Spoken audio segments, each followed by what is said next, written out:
Magandang gabi po muli at United Prayer ngayon pong Friday night.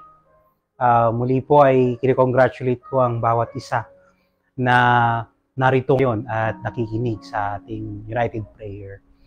Nung mga nakaraang gabi po, halos hindi po tayo yung iba hindi po makatulog dahil po sa lakas ng hangin.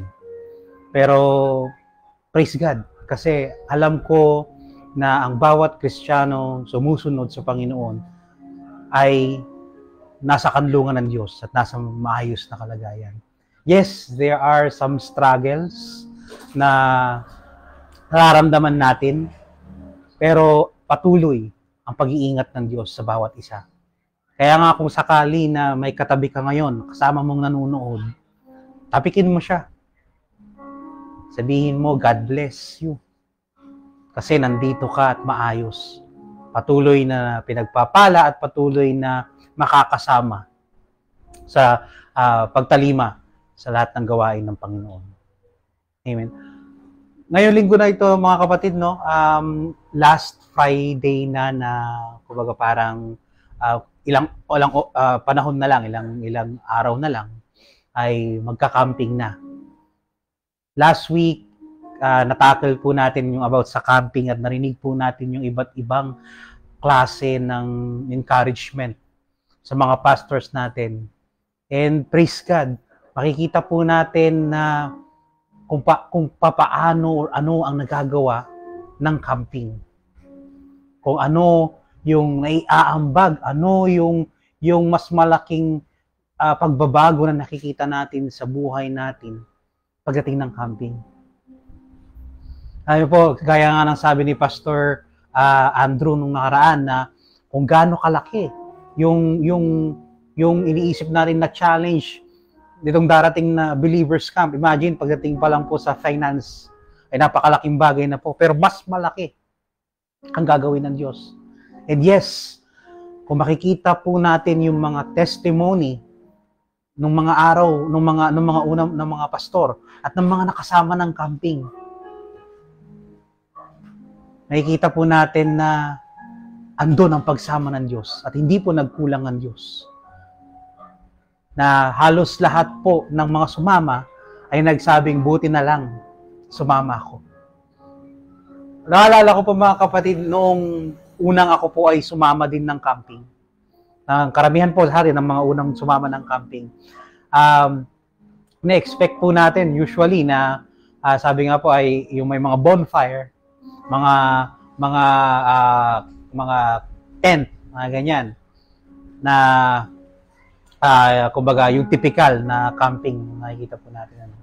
Pero po walang sino man ang umattend ng camping na after ng 3, 4, 5 araw ay babaguhin sa nito.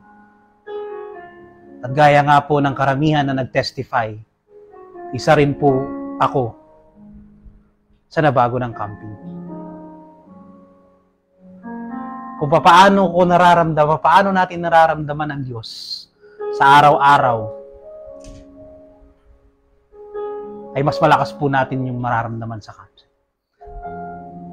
Alam niyo po, isang bagay na iniisip natin ngayong darating na camping ay pupunta ako ng camping kasi tungkulin ko ito. Kailangan kong maghanda para sa camping kasi kailangan kong pagpurihan ng Diyos. Kailangan ko na pasayahin ng Diyos. Kaya karamihan po sa atin mga kapatid, nakakaramdam ng pagod. Alam niyo po, madalas namin na pag-uusapan ni Pastora Tina na one time, isang question po ang tinanong niya sa akin. Ang sabi po niya, masasabi mo ba na kaya ka nagpapatuloy or kaya ka attend ng camping? Kaya ka ma-attend ng camping ay dahil mahal mo ang Diyos.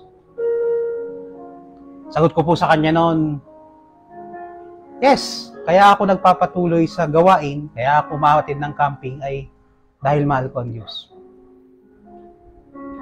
Kaya alam nyo, isang bagay na na-realize namin, ng sabi po din niya, ay kung mahal mo ang Diyos at yun ang dahilan kung bakit ka nagpapatuloy, ay bakit nandito ka pa? Hindi ba logical lang na isipin na kung mahal natin ang Diyos, ay dapat i-aim natin, nakasama mo na siya ngayon at hindi ka nag-i-stay. Pero bakit ka nag-i-stay? At gumagawa ng tungkulin na ibinilin sa atin. Alam niyo po, tumingin siya sa akin. At isang bagay na na-realize namin na kaya tayo nagpapatuloy sa gawain ng Panginoon ay dahil sa hindi natin mahal ang Diyos, kundi mahal tayo ng Diyos. Alam niyo po, tuwing tayo pumupunta ng camping at gumaganap ng tungkulin, darating tayo ng campsite, makakarinig tayo ng mga aral. Ito po yung pagkakataon natin na masasagot yung panalangin natin at marirecharge tayo, mapapalakas tayo. At yung paglakas natin na yun, always natin sinasabi, salamat Lord, thank you Lord. Doon na pagpupurihan ang Diyos. Maalala ko po mga kapatid, lagi rin po namin natatakel. Kapag sinabi nating mahal natin ang Diyos, pupunta tayo ng camping. Tutupad tayo sa mga gawain. Ano bang ibig sabihin nito? Ito ba yung usual na parang ipre-prepare mo ang sarili mo, gagawa ka lang ng tungkulin? Ano po ba isang bagay na nais kong i-share na makakatulong sa atin, makapag-prepare sa darating na camp, especially itong Believers Camp, ay ito po yung i-prepare natin ng sarili natin sa pamamagitan ng ano bang sabi ng Diyos, ano ba ang gustong mangyari ng Diyos kung gusto mong lumapit sa Kanya. Hindi po ba mga kapatid na ang camping ay pupunta tayo dyan upang maipakita natin ang pagmamahal natin sa Diyos. Pero alam nyo, gaya ng sabi ng Panginoon kay Peter, sabi niya, kung mahal mo ako, pakaunin mo ang aking mga tupa. Sabi po niya sa John, you should love one another. Mahalin mo ang kapwa mo. Along the preparation ng camping, tulungan mo yung kapatid mo. Ihanda mo yung kapatid mo. Karamihan po sa atin, naka-prepare na, naka-ready na.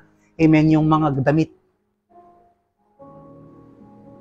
Pero try mong tapikin yung kapatid mo. Sabi mo, kapatid, ikaw ba ready na?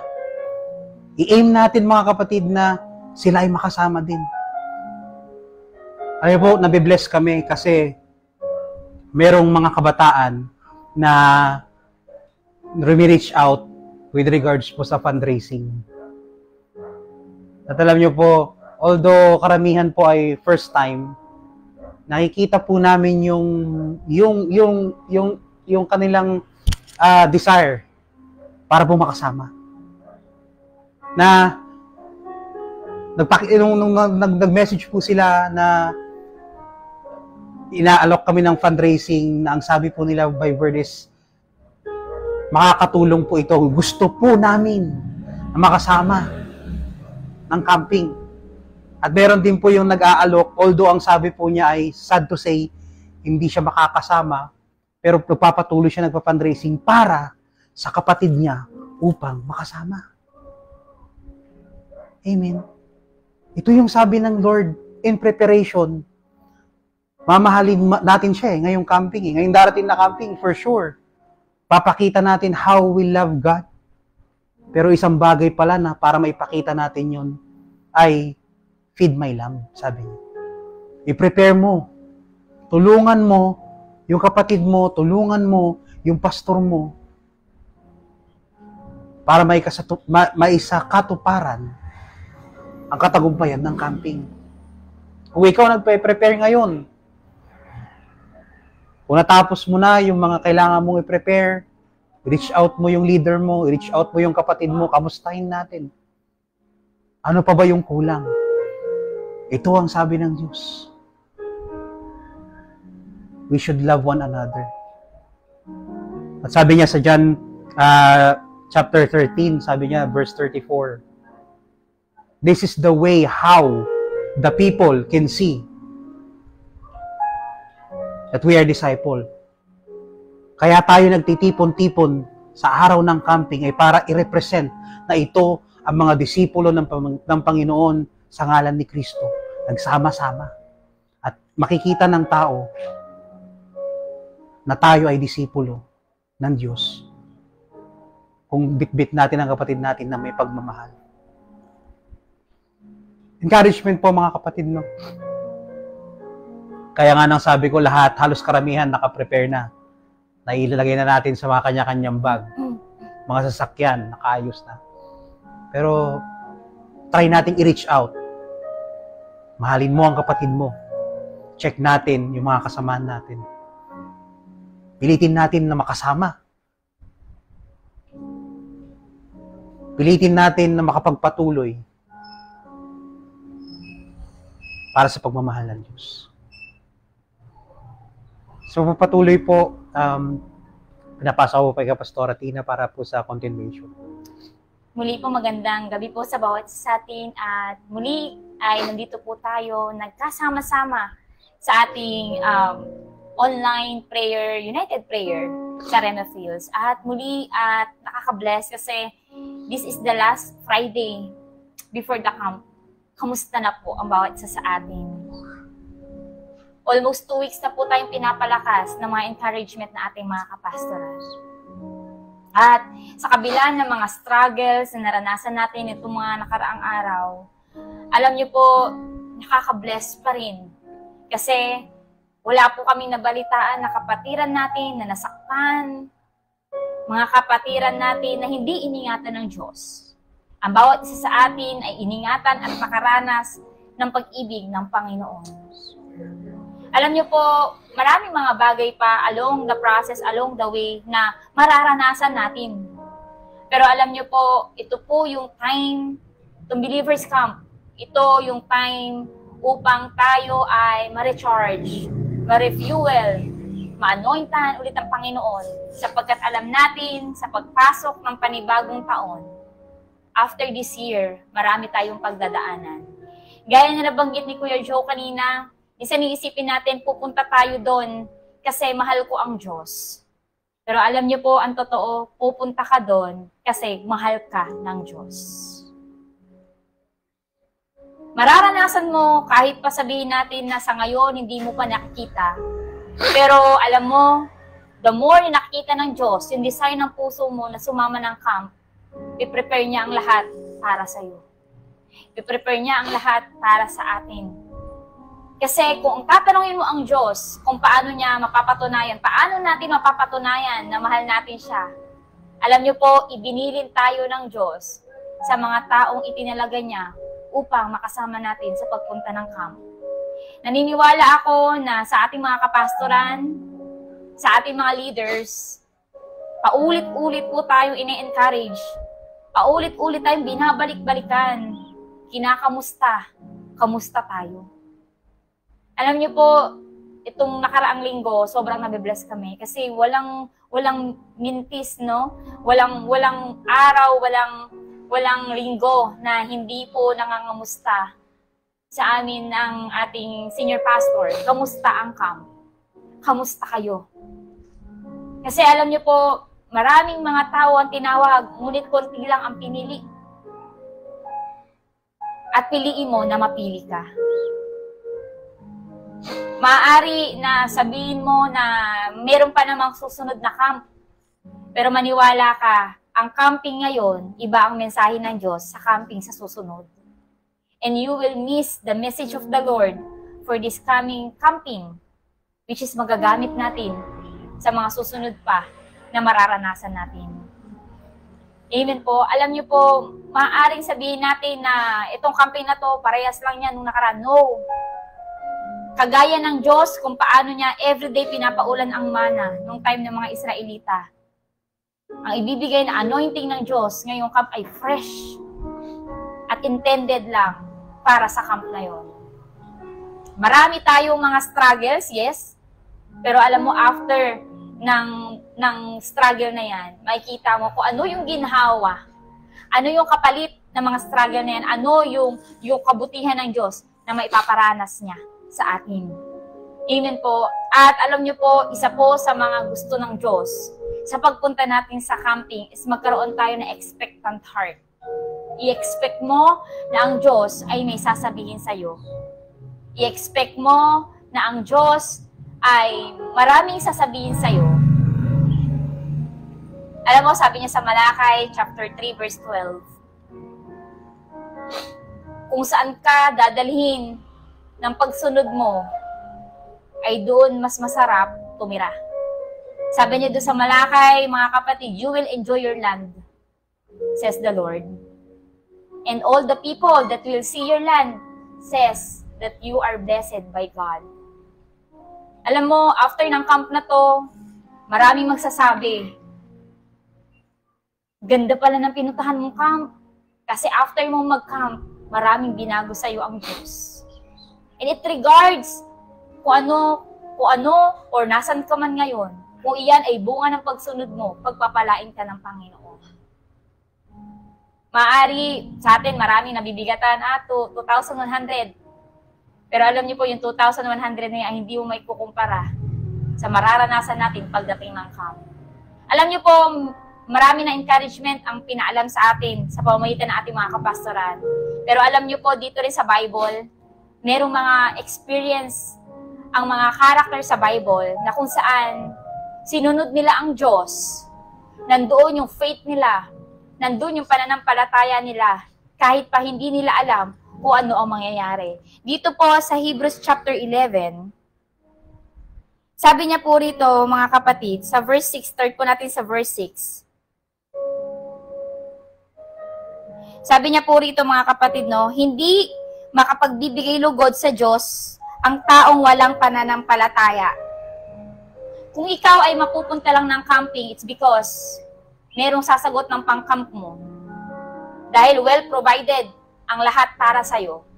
Hindi mo na kailangan mag-faith, hindi mo na kailangan mag-fundraising kasi meron ka ng camp fee. Bakit? May trabaho ka.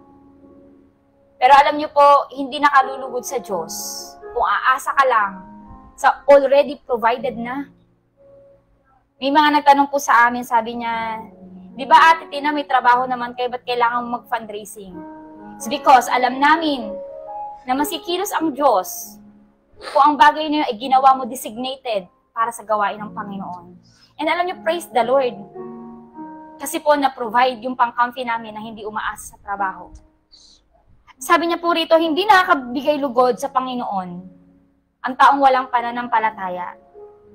Dahil ang sinumang lumapit sa Kanya ay dapat maniwalang may Diyos at nagbibigay siya ng gantimpala sa mga taong humahanap sa Kanya. Those who seek God diligently will be rewarded. Dahil sa pananampalataya, pinakinggan ni Noe ang babala ng Diyos tungkol sa mga bagay na mangyayari kahit hindi pa niya nakikita. Kaya gumawa siya ng isang barko para mailigtas niya ang kanyang sarili at ang kanyang pamilya. At sa pananampalataya niya, hinatulan ang mga tao sa mundo, pero itinuring siyang matuwid ng Diyos. Dahil sa pananampalataya, sinunod ni Abraham ang utos ng Diyos na pumunta sa lugar na ipinangako sa kanya. Umalis siya sa bayan niya kahit hindi niya alam kung saan siya pupunta. Dahil sa pananampalataya, nanirahan si Abraham sa lupaing ipinangako sa kanya ng Diyos kahit nasa tolda lang siya tumira na parang isang dayuhan. Tumira rin siya sa tolda, ang anak niya na si Isaac at ang apo niyang si Jacob na ang tagapagmana rin ng pangako ng Diyos. Sapagkat ang talagang inaasahan ni Abraham ay isang lungsod na matibay ang pundasyon na ang Diyos mismo ang nagplano at nagtayo. Dahil sa pananampalataya, nagkaanak si Abraham kahit na matanda na siya at baog ang asawa niyang si Sarah. Dahil naniniwala si Abraham, natutuparin ng Diyos ang pangako niya na magkakaanak si Sarah.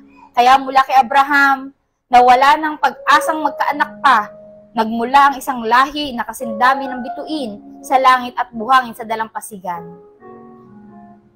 Ang lahat ng taong ito'y namatay na sumasampalataya.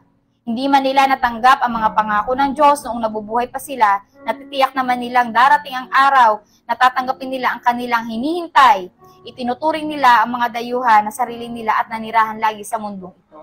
Alam niyo po, mga kapatid, tayo ay nandito pa sa mundong ito. Maaring si Abraham, si Noe, wala na rito sa mundo. Pero alam niyo po, kung paano sila namuhay, kung paano nila sinunod ang Diyos, iyon yung iniiwan nila sa atin. Makikita natin na si Abraham ay umalis doon sa comfort zone niya, kahit pa tumira siya sa tolda. Hindi lang si Abraham, maging ang anak niya at ang kanyang mga apo, kasi pinangahawakan niya na siya ay patitirahin ng Diyos sa lunsod na matatag ang pundasyon, walang iba kundi ang Panginoon. Bagamat sa paningin ng mga tao, ang pagtatayo ng barko na malaki ay isang kahibangan, pero nang dahil nakinig si Noe sa babala ng Diyos, sumunod siya, at alam niyo, sila lang ang naligtas. Maari na hindi mo alam, hindi mo pa nakikita, pero alam niyo po, ang Diyos na tumawag sa atin sa camping ay Diyos na hindi bumabaliwala ng kanyang pangako. Ang Diyos ay mananatiling Diyos kahit hindi tayo pumunta sa camp, pero tayo wala kapag wala ang Panginoon. I am nothing without God. I am nothing without Christ. That's why we are called Christian. We are nothing without Christ. Alam niyo po, para maligtas tayo, para makuha natin ang salvation, sabi niya sa Romans chapter 10, verse 9, kung ipapahayag ng iyong mga labi na si Jesus ay Diyos at naniniwala ka ng buong puso mo na siya muling binuhay ng Panginoon, maliligtas ka. Ibig sabihin, mga kapatid, kung gusto mo ng salvation, tanggapin mo si Jesus. Kung gusto mo ng kagalingan, tanggapin mo ang Panginoong Jesus. Kung gusto mo ng pagpapala, tanggapin mo ang Panginoong Jesus. Ibig sabihin, mga kapatid, kung gusto mong mabago ang buhay mo, tanggapin mo si Jesus bilang Diyos at tagapagligtas. Kung gusto mo na mas i-upgrade ng Diyos ang ministry mo, kung gusto mo na i-recharge tayo ng Diyos para sa mga susunod na gagawin natin, pumunta tayo ng camp. Amen po? Kasi doon sasabihin ng Diyos kung paano, doon sasabihin ng Diyos kung ano ang ipagagawa niya sa atin. Alam niyo po, maaari sa online, sabihin natin, pwede naman sa online, malakas din naman ang anointing, pero iba pa rin kapag nandun ka. Iba pa rin ang anointing ng Diyos kapag ka face-to-face ka na nandoon. Makikita mo ang mga miraculous thing na gagawin ng Diyos. At maa-amaze ka na yung mga bagay na yun hindi kayang gawin ng tao, kundi tanging Diyos lang ang makagagawa. Kaya mga kapatid, in-encourage po namin kayo itong mga susunod na araw, magkaroon tayo ng expectant heart sa pagdating ng Diyos. Magkaroon tayo ng expectant heart sa mga sasabihin ng Diyos, na itong mga bagay na ginagawa natin ay hindi mababaliwala. Nakikilos ang Diyos sa mga susunod pang araw because with God, nothing is impossible. Lahat ng mga bagay na ginagawa mo para sa Kanya ay hindi nababaliwala. Ang pagpapagal mo ay hindi mababaliwala. Bibigyan niya tayo ng kapahingahan, bibigyan niya tayo ng katagumpayan kung tayo ay magpapatuloy sa kalooban ng Diyos. Amen po. Sige po, sa mga oras po na ito, mga kapatid, iset po natin ang ating mga puso sa pagpupuri sa Panginoon. Iset natin ang puso natin upang idulog sa Panginoon yung mga bagay na sa ngayon, maaaring di mo pa nakikita, pero you are expecting something to the Lord. Ito yung panahon na ibigay mo sa Lord, yung puso natin sa pagpupuri at sa pag-awit sa Panginoon. Alam niyo po mga kapatid, maaari na nakikita mo, maliit pa lang yung nagagawa mo, pero ang Diyos walang maliit para sa Kanya. Ang lahat ng bagay na ginagawa mo ay malaki para sa Panginoon. Dahil higit sa lahat, ang Diyos ang nagtitiwala sa atin. At nagtitiwala siya na gagawin mo ang lahat para makarating sa camping. Ito ang gusto ng Diyos sa ating mga kapatid. Ang ang patuloy na maniwala, ang patuloy na panghawakan ang kanyang pangako. Sipon, nangyayaan po namin ang lahat na tayo po ay magpuri sa Panginoon. Hallelujah, Lord. Salamat, O Diyos, sa mga oras na to, sa mga salitang aming narinig, O God. Hayaan mo, O Diyos, na maawitan ka namin, O God. Ang mga awiting ito, Panginoon, na nagmumula sa aming mga puso, at hayaan mo, Panginoon, na maging mabangusam niyo ito sa iyo. Salamat, O God. Pupurihin ka namin, O Diyos, sa pangalan ni Jesus. O Diyos, sa kabutihan mo, ako'y naririto upang magpuri sa iyo. O Diyos, sa kabanalan mo, nalulugod ako, buhay ay iaalay ko. Muli pa, O Diyos. O Diyos, sa kabutihan mo, ako'y naririto upang magpuri sa iyo.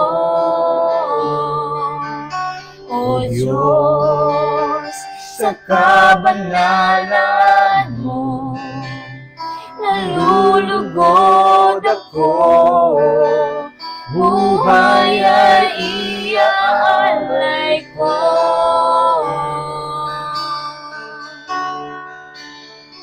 Ikaw lamang ang nagtiwala sa akin, O Diyos, di kita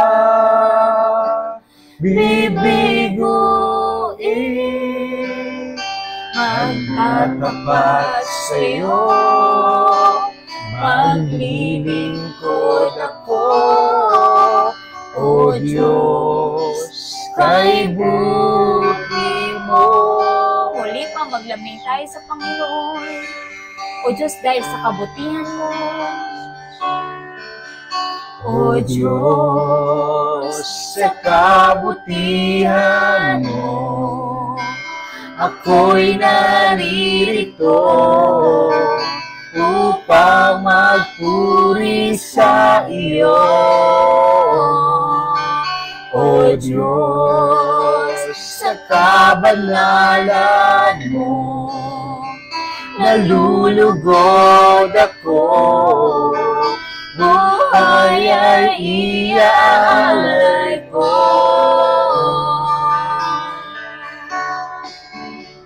Ikaw lamang ang nagtiwala sa amin, O Diyos, di kita bibiguin. Magtatapat sa'yo, maglilingkod ako, O Diyos, kay buti mo. Ikaw lamang ang nagtiwala sa akin, O Diyos, di kita bibiguin. Magtatapat sa'yo, maglilingkod ako, O Diyos, kay buti mo. Ikaw lamang. Ikaw lamang ang nagtiwala sa akin, O Diyos, di kita bibiguin.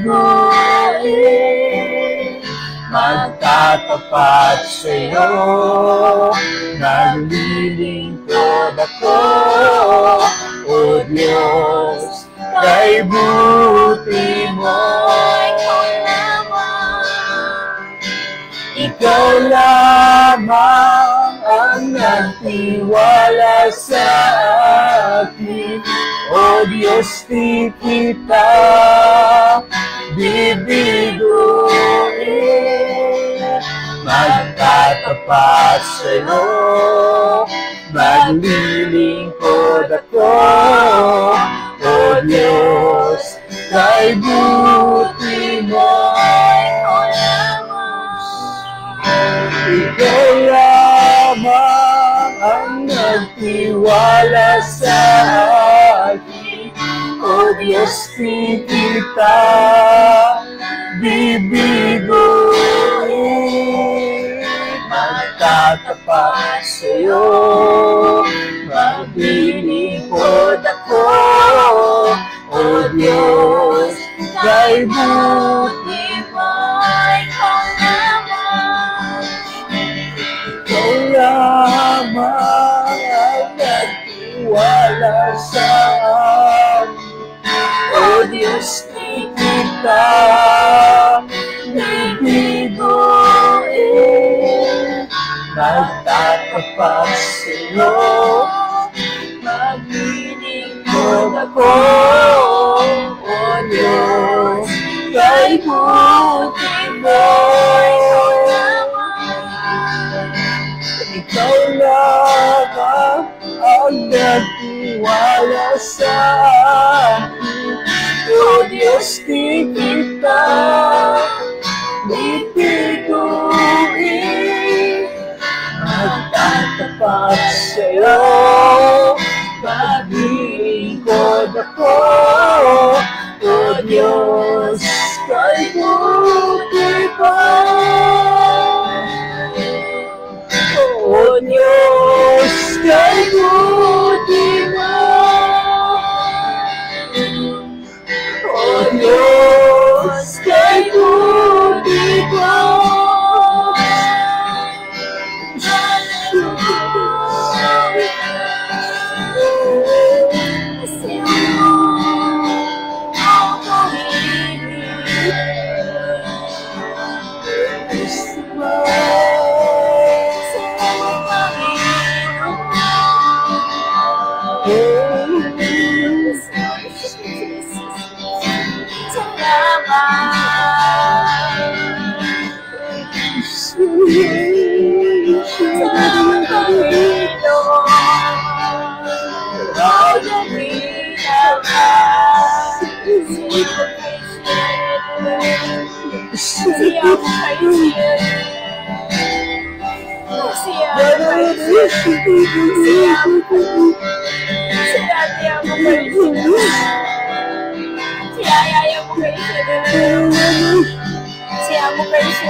Siapa kayo sila?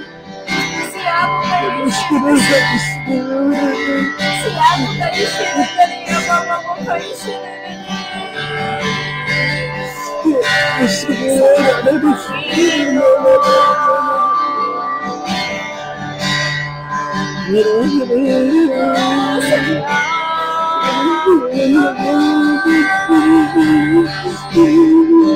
Dahilan ka, Panginoon. Panginoon.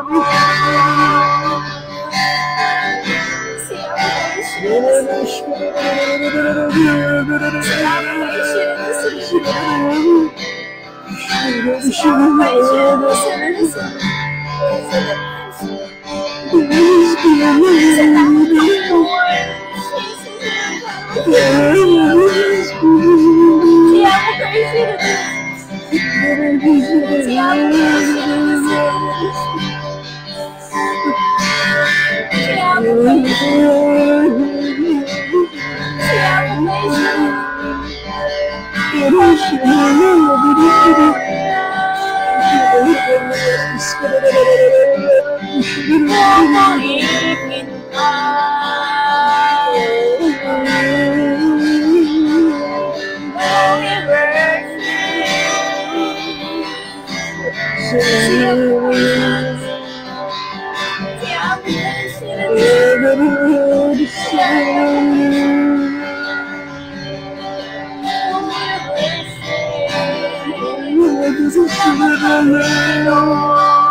Patuloy ka namin aawitan, Panginoon, sapagkat ikaw lang, O Diyos.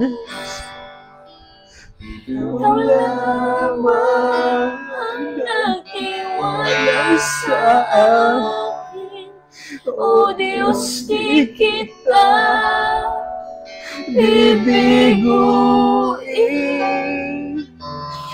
Tatapat sa'yo, maglilingkod ako, O Diyos, kay buti mo. Ikaw lamang ang nagtiwala sa akin, O Diyos, di kita bibiguin. Magkatapat sa'yo, maglilingkod ako, O Diyos, kay buti mo. Ikaw lamang ang nagtiwala sa akin, O Diyos, di kita bibiguin.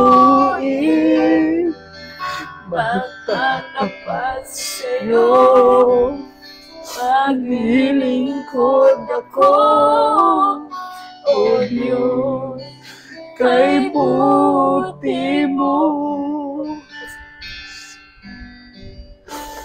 Ikaw lamang ang nagtiwala sa akin, O Diyos, di kita bibiguin. Magtatapat sa'yo, maglilingkod ako, O Diyos, kay buti mo. Ikaw lamang, Panginoon. Ikaw lamang ang nagtiwala sa akin, O Diyos, di kita bibiguin. Magtatapat sa'yo, maglilingkod ako, O Diyos, kay buti mo.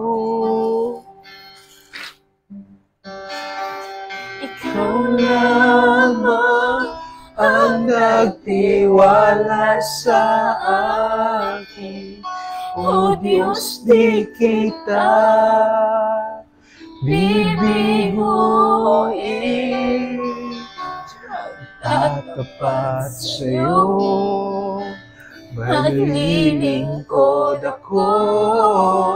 O Diyos, kay buti mo.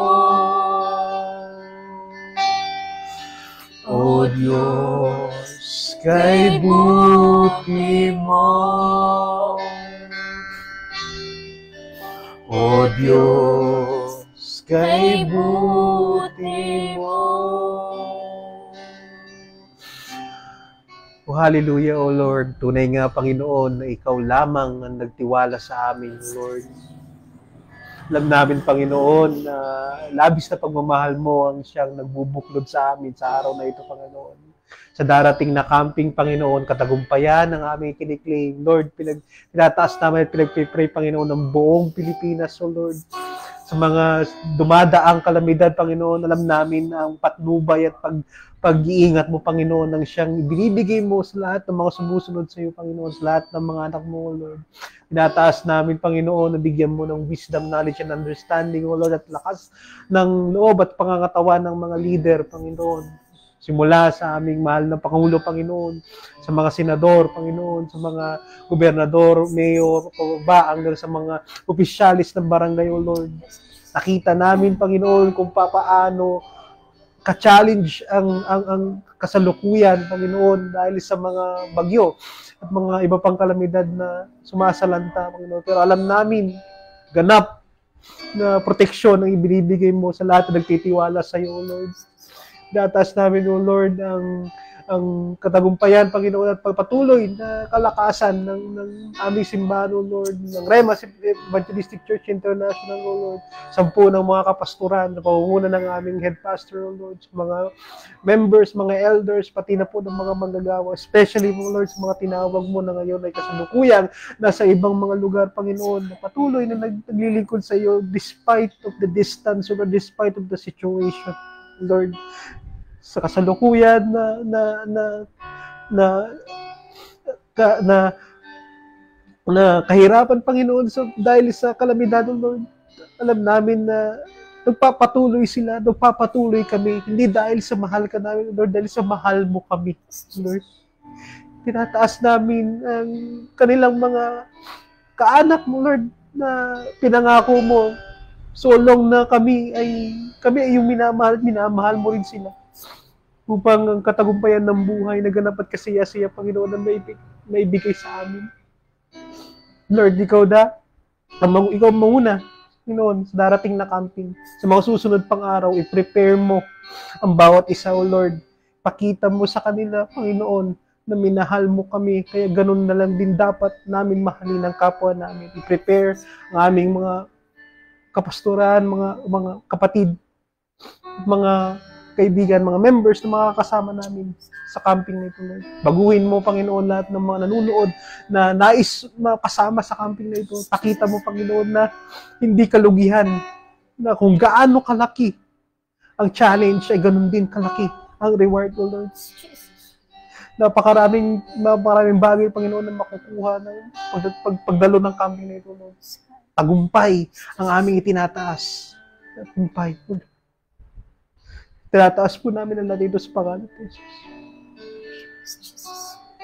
Salamat, Panginoon, sapagkat, Lord, patuloy mo kami binibigyan ng opportunity, Panginoon, na makadulog sa iyo, God, ng mga bagay, Panginoon, na nais mong idulog namin sa iyo, Jesus. Tunay nga, Lord, tapat ka sa mga pangako mo, Panginoon. Tapat ka, Lord, sa mga bagay, Panginoon, na noon pa man, Panginoon, ay sinasabi mo na sa amin. Kaya mo, Panginoon, na katulad ni Noah, ni Abraham, Panginoon, na iba mo mga lingkod, Panginoon, bigyan mo kami ng puso na handang sumunod, O Diyos. Kahit pa sa kabila, Panginoon, na aming nakikita, Panginoon. Sa kabila, Panginoon, na aming nararamdaman, O God. Tulungan mo kami, Panginoon, kung paano namin, O Diyos, mapangahawakan ang iyong mga pangako. Yes. Lord, patuloy kong tinataas sa'yo at pinagkakatiwala sa'yo, Diyos. ang bawat simbahan, Panginoon, na tinayo mo, O Lord. Sa pamagitan ng Rhema Evangelistic Church International, Panginoon. Tunay nga, Lord, na kapag ikaw ang nagbukas, Panginoon, walang sino man ang makakapagsaraw yan. Ang mga simbahan na to ay sa'yo, Diyos. Kaya naman, Lord, nagtitiwala kami, Panginoon, na patuloy mo isusupply ang pangangailangan ng bawat simbahan, Panginoon, na nagbumula sa iyo, Diyos. Simula, Panginoon, sa pangrenta, sa pangkuryente, sa pangtubig, God. Maging, Lord, sa mga allowances na aming mga kapastoran, Panginoon, ng bawat missionaries, Panginoon, na pinadala mo, Panginoon. Lord, isusupply mo ang kanilang pangangailangan, Panginoon. Mula sa kanilang pang-comfy hanggang, Lord, sa kanilang mga pocket money, Panginoon. Lord, we claim your promise, O God. Sapagkat, Lord, pangahawakan mo, Panginoon, yung bawat ginagawa namin para sa iyo. As you says, Panginoon, sa James, Panginoon, of faith without action is dead. Kaya naman, Lord, ang bawat ginagawa namin, Panginoon,